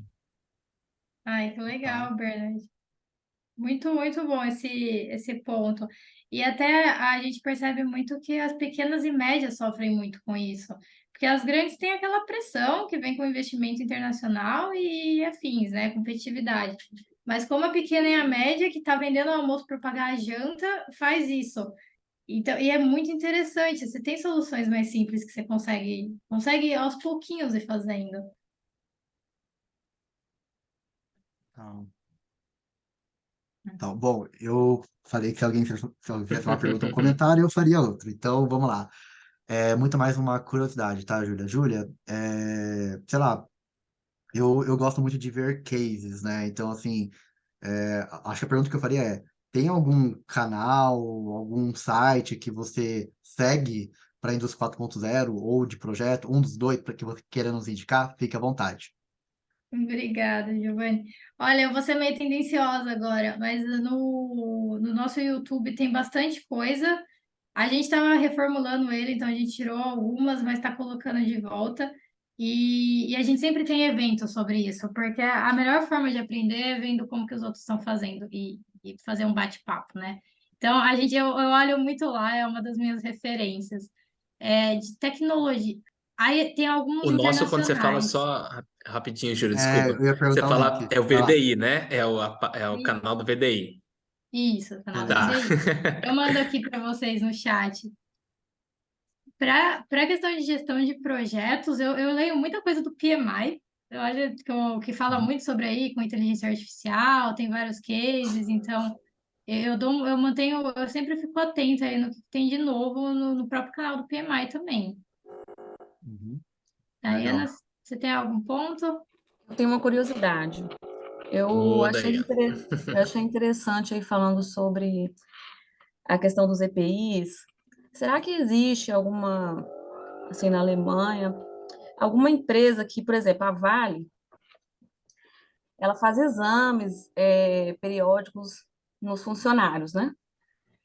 Será que existiria alguma inteligência artificial que conseguia fazer uma análise de, vou ser bem direta, se o funcionário está bêbado, se ele está fora de condições de trabalhar, alguma coisa desse tipo? Olha, não sei dizer, assim, mas é porque também tem um pequeno detalhe, né? Eu acho que deve sim ter alguma coisa. Acredito que deve, mas de repente pelas expressões faciais, pelo dilatamento da pupila, alguma coisa assim, poderia ser. Mas a gente tem um grande problema aqui, que é a gente não pode pegar dados de ninguém sem consentimento dessa pessoa. E a gente não pode usar esses dados para prejudicar ela. Então, por exemplo, quando a gente tem aí esse mapeamento, rastreamento do que o colaborador está fazendo na fábrica, a gente tem eu tenho um exemplo, né? Numa fábrica que produz tapetes de automóveis, e cada operador, a gente sabe tudo o que ele está fazendo, quanto tempo ele leva para cada uma das operações. Mas você não pode usar isso para fazer um comparativo ou para pressionar negativamente ele. O que você vai usar são os dados para avaliar quem é o meu melhor operador, por quê, o Uhum. que ele está fazendo certo, quem não é. Então, quem que eu posso desenvolver melhor? Ele é iniciante, ele é mais sênior? Enfim, é mais no sentido do geral. Mas você não pode utilizar a tecnologia para pegar dados das pessoas e usar contra elas, sabe? Sim.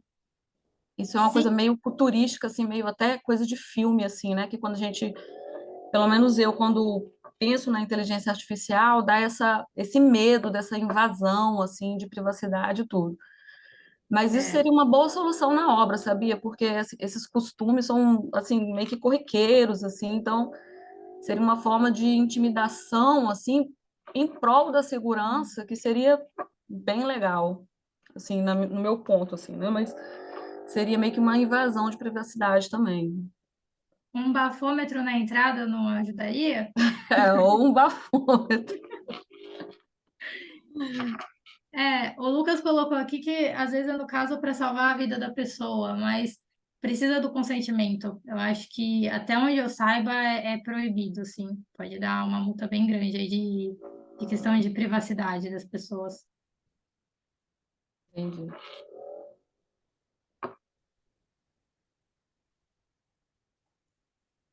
Eu já Mais vi uma por alguém, áudio. pessoal? A pessoa fala por áudio e ele identifica que a pessoa tá com teor alcoólico ou não na voz. Só por Olha, curiosidade, tá? Isso era 2 anos atrás. Como é que é? aí, ó. Pela voz, a pessoa fala e a inteligência consegue identificar pela tonalidade da voz se a pessoa tá com teor alcoólico na voz ou não. Pela voz. Mas é 2 anos atrás. Nossa. Só por curiosidade. Bem interessante, eu não conhecia essa. Mas isso, e isso era aplicado onde, assim? Era um. Putz, que uma matéria bem antiga, já, né? Quase 2 anos se prendeu, mas eu acho que era um país que estava testando para poder colocar em trânsito mesmo. Quando fosse Trânsito. parado, Uhum. a pessoa ia falar e pelo celular o policial, o agente ia identificar se a pessoa estava bêbado ou não. Como fosse Entendi. um app. Era Uhum. isso. Entendi. Bacana. Mais alguém, pessoal?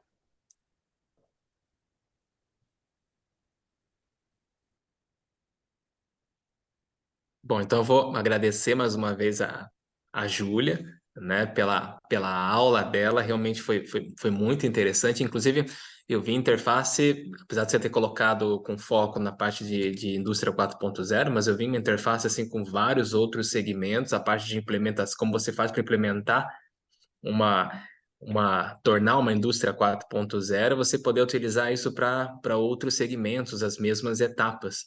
Então, eu gosto bastante do tema, venho procurando estudar também bastante sobre o tema, e então, para mim, foi muito gratificante, foi muito, usando até uma palavra do Rodrigo, que ele costuma dizer bastante, foi muito gostoso ter você hoje aqui com a gente, né, fazendo esse bate-papo, interagindo com o pessoal. E até reforçar aqui, né? O Giovanni falou que estava fazendo muitas perguntas, muito pelo contrário, a ideia é justamente essa, né? De poder deixar livre para vocês abrirem um áudio ou se manifestarem no chat, como preferirem, que é que vocês realmente façam perguntas, tragam dúvidas, façam comentários, que é isso que vai deixar a aula mais interativa, deixar a aula mais dinâmica e não ficar algo maçante. Esse era o Exato. objetivo, né? De todos esses dias. Alguém falou alguma coisa aí? Pode comentar. Não, eu falei, concordo, imagina um monólogo de 2 horas. Quem aguenta? Tá, então, novamente, muito obrigado mesmo, Júlia. Agradeço realmente de ter a sua presença aqui. Espero, inclusive, a gente possa contar com vocês em outras edições do nosso evento. Tá certo? Claro, com certeza. Obrigada pelo E convite, pessoal. E antes de seguir, então, para a próxima etapa, agora eu vou fazer eu tenho agora alguns recados para passar para vocês, antes de fazer até o fechamento do evento, mas antes disso, eu queria. A Júlia, inclusive, vai deixar a apresentação dela, já vou comentar quando que essas apresentações vão estar disponíveis para vocês, tá joia? E lá tem o link para vocês poderem entrar em contato com ela, então se surgirem novas dúvidas, curiosidades, então vocês podem adicionar a Júlia lá no LinkedIn e trocar uma ideia, tá certo? Mas antes eu queria pedir então para a gente poder tirar nossa foto do dia, né? Foto de encerramento aqui, tá? Então vamos todo mundo se preparar aí que a gente vai então fazer a nossa fotografia. Deixa eu ver aqui.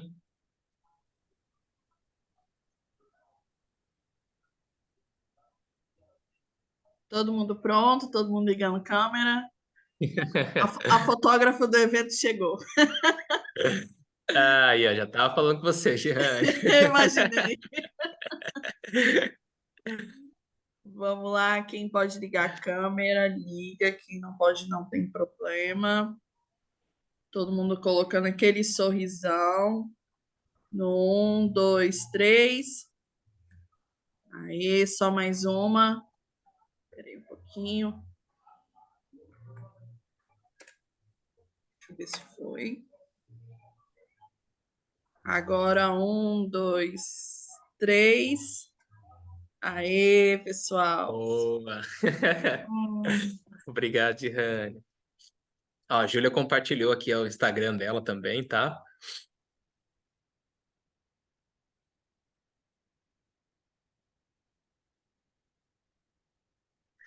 E é isso, pessoal. Então, agora eu chego aqui nos recados. Então, amanhã, tá? Todos vocês vão receber a pesquisa de avaliação. Então, para dar o feedback sobre o evento, dar sugestões, inclusive o que a gente reforçou aqui durante a semana toda. Vocês podem fazer, inclusive, nas redes sociais do PMI Espírito Santo, que eu peço que vocês até acompanhem, porque também lá vão estar os eventos, os próximos eventos do PMI Espírito Santo. Tá? Mas deixem seus comentários, essas suas sugestões e o que vocês acharam desse evento, que a gente pode fazer de melhor.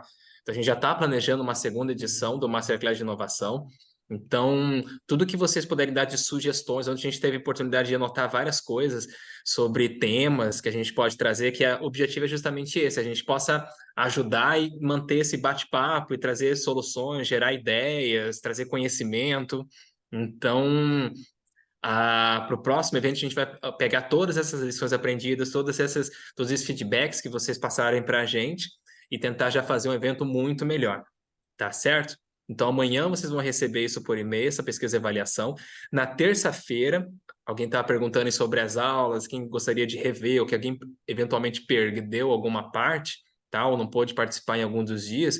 Então, na terça-feira, a gente vai enviar o link, tá? Com o material das palestras, e o link das aulas também para acesso no YouTube, então vocês vão poder rever essas aulas.